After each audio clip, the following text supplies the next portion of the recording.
Alright, so I went to a meeting today with my LEGO user group, and I brought something that I've been working on. I finished it last night.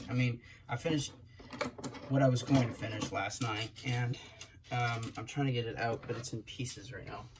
Partially because it didn't work, and partially because I wanted to show the inside. So, here's what's left. And if you looked at the thumbnail, it doesn't look like the thumbnail anymore, but the whole idea was you've got this motor, you got a worm gear, and it's connected to this spur gear, and it spins, and when it spins, it rotates this thing, pushing the magnets in or out.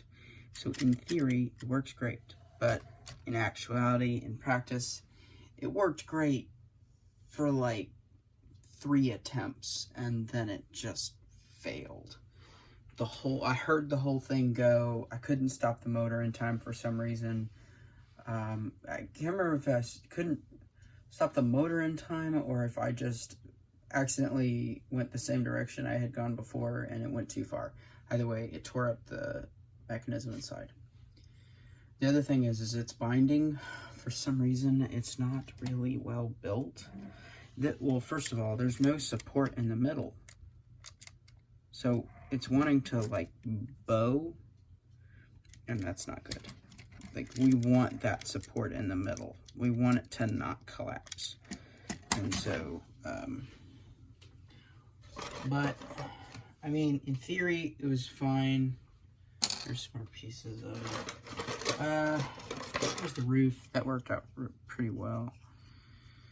I had to use the hollow tubes underneath on these rail plates because these right here, these holes on these panels do not insert into solid tubes. For some reason, they didn't want to do it. I struggled for that to get it to work for like 15 minutes and finally just gave up and switched it out for a different color with the hollow tubes, and that seemed to work okay.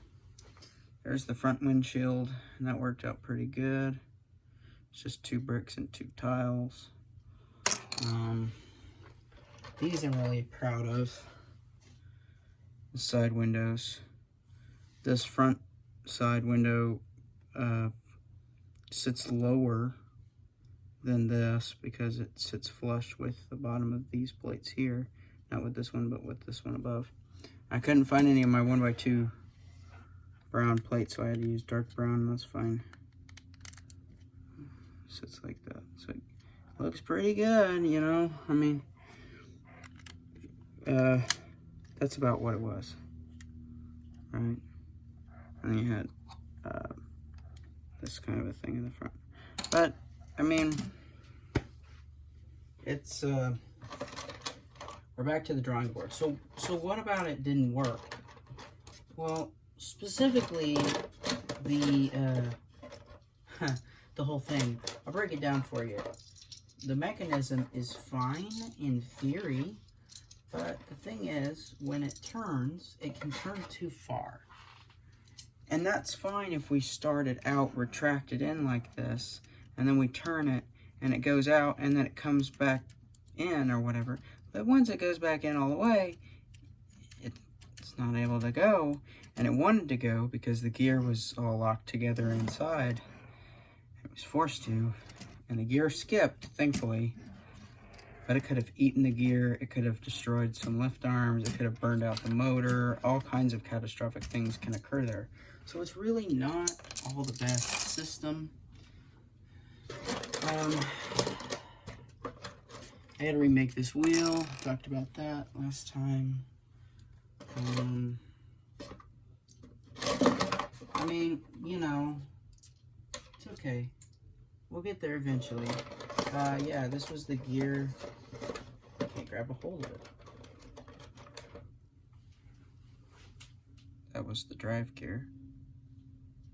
And what I discovered also was that the 3-length axle with end stop was the problem. I should have used a 3-axle without an end stop because I was trying to close bricks around it. And anybody that's used stopped axles with an end stop knows that when you enclose bricks around it, this end stop sticks out if you set it next to a gear. So that made the whole train want to bind up and not work. And there's the other window. Put that back for now. So I'm going to use this, lesson learned. I'm going to use this for kind of the basis of my next design. It's going to be, it's not really starting from scratch, but it really is starting over. And that's okay. Sometimes these projects don't work out the way you expect them to. Sometimes they do, sometimes they don't. And this one didn't. And so I'm going to start over, and that's okay. Like I said, I'm fine with that. I've learned some lessons. That's the important bit. I've learned some lessons. I actually discovered that this thing wasn't going to work about halfway through building it last night. And I spent the next 2 hours finishing it. Why? Because I figured by application, I can still learn as much as possible about this build. I wanted to learn as much as I could. I wanted to inform myself about what else went wrong. Because if I didn't now, I would spend so much time designing something that also wouldn't work. Because I would design something that worked, but then there was a detail of it that I didn't get to test yet. And then it probably wouldn't work. Or it would have the chance of not working. I like the spacing of this. This worked out really well. I wanted to test that as well. The magnet can swirl still. And that's great. That works front and back. These brick-built buffers work really well with the Technic tube and plate with the whole with stud in the center to put you around, and then what they call a boat tile because it's a round bottom tile. It's actually considered a modified plate. So several things worked on this, some didn't, and like I said, I'll learn some lessons here and I'll move on.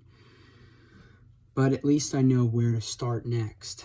I'm going to start by, and I haven't decided if I'm going to do anything the same. The only thing I'm set on is the buffers. I know I want to do this. I know I want this front end design. I like this front end design. I like this rear end design. I like it a lot. These are where the lights would be. And here too.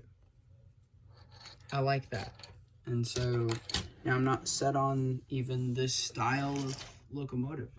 This was based loosely on 7760, which is a 12-volt era Lego set for a diesel shunter. It was blue. It was loosely based on that shape and that size, and I had already elongated it a little bit, made it a little taller, but it was roughly the same kind of a thing. And I think I'm gonna go way outside of that. I'm gonna do freestyle in my design now and try something completely different. So feel free to leave a suggestion if you got one, but anyways, you don't have to, but yeah, I think, if you've got any questions too, that, leave me whatever you want to comment. Let's keep it constructive, but as I deconstruct this thing,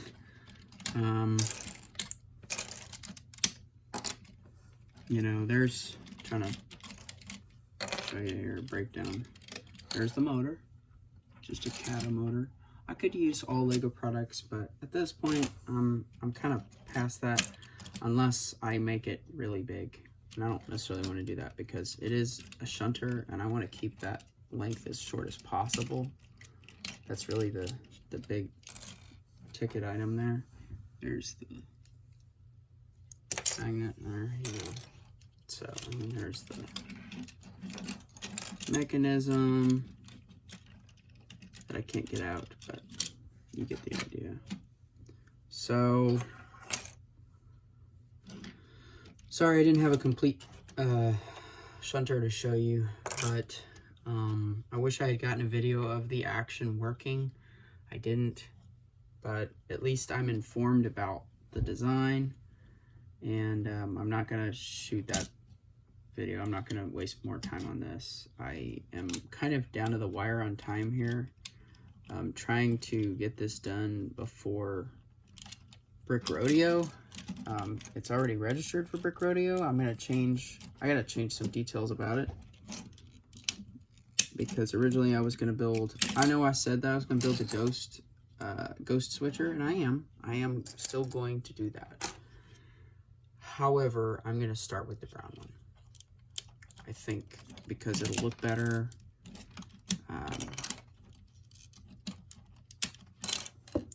Yeah, there's the motor down in there. So, you know, lots of things. Like I said, I'm a little disappointed, but it is what it is, right? We learn from our mistakes. So I'm gonna move on and get to work on Studio here in a moment, and yeah, I'll let you guys know how it goes. So thanks for watching.